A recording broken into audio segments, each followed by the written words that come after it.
Assalamualaikum warahmatullahi wabarakatuh. Perkenalkan, nama saya Ayini Nur Habibah, NIM 210311100103 dari Prodi Agroekoteknologi kelas C. Di sini saya akan membahas tentang resum saya di pekan 10, yaitu kekeringan dan pengaruh terhadap pertumbuhan tanaman. Pokok materi yang akan saya bahas yaitu 1. Definisi kekeringan, 2. Penyebab kekeringan, 3. Jenis kekeringan, dan yang terakhir cekaman kekeringan. Untuk definisi kekeringan, kekeringan didefinisikan secara umum oleh UNSDR tahun 2009, yaitu sebagai kekurangan curah hujan dalam suatu periode waktu, biasanya berupa sebuah musim atau lebih yang menyebabkan kekurangan air untuk berbagai kegiatan kelompok atau sektor lingkungan. Bisa dilihat di slide contoh dan ilustrasi tersebut adalah gambar pada saat kekeringan. Untuk penyebab kekeringan sendiri, kekeringan tidak hanya disebabkan oleh pH rendah, tetapi ada beberapa faktor lain yang berpengaruh. Antara lain, yang pertama, faktor meteorologi merupakan ekspresi perbedaan presipitasi dari kondisi normal untuk suatu periode tertentu, karena itu bersifat spesifik sesuai dengan iklim normal di suatu wilayah. Untuk faktor hidrologi menyebabkan bertambahnya koefisien runoff dan berkurangnya resapan air ke dalam tanah, infiltrasi. Untuk faktor agronomi, pola tanam sebagai salah satu dasar untuk perhitungan kebutuhan air, maka akan mempengaruhi efektivitas dan efisiensi pemberian air. Kemudian, faktor prasarana sumber daya air. Ketersediaan air yang digunakan banyak, sedangkan air yang tersedia pada waduk, embung, dan lain-lain jumlahnya terbatas.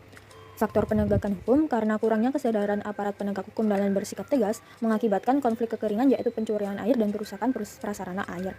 Dan yang terakhir, faktor sosial ekonomi. Tingkat sosial ekonomi masyarakat di sekitar sumber air mempengaruhi tingkat partisipasi pelestarian sumber daya air dan lingkungannya.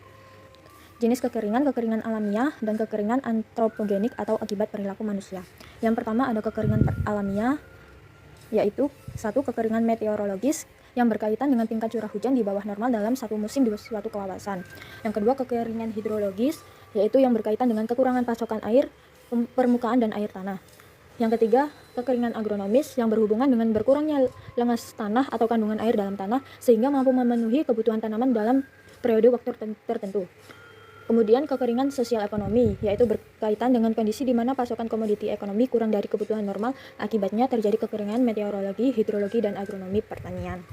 Untuk kekeringan antropogenik atau akibat perilaku manusia, yaitu 1. Kebutuhan air lebih besar daripada pasokan yang direncanakan akibat ketidaktaatan pengguna terhadap pola tanam atau pola penggunaan air. 2. Kerusakan kawasan tangkapan air dan sumber-sumber air akibat perbuatan manusia.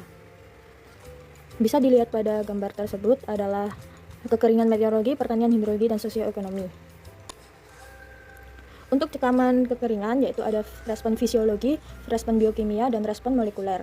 Respon fisiologi sendiri yaitu kekeringan dapat menurunkan fotosintesis disebabkan oleh penutupan stomata dan pengaruh metabolisme. Adaptasi tanaman terhadap cekaman kekeringan, yaitu tanaman C4 dan CAM telah mengembangkan strategi dalam penangkapan CO2 untuk pembentukan gula pada kondisi ketersediaan air yang terbatas. Untuk respon biokimia, yaitu ketika sel terkena cekaman air, rigiditas dari dinding sel akan menyediakan perlindungan secara mekanik, tetapi organ ini permeabel sehingga memungkinkan terjadi deksikasit jika cekaman yang lebih tinggi diberikan. Adaptasi dari biokimia yaitu penyesuaian osmotik, yakni akibat dari disintesisnya metabolit baru. Yang terakhir, respon molekuler, terjadi perubahan dalam pola ekspresi pada tanaman yang mengalami kekeringan mulai dari gen yang produknya berperan dalam respon awal. Respon adaptif yaitu konsekuensi dari terjadinya perubahan ekspresi tersebut meliputi pembungaan awal dan penghambatan pertumbuhan. Terima kasih, sampai jumpa pada pertemuan berikutnya. Mohon maaf bila ada salah kata. Wassalamualaikum warahmatullahi wabarakatuh.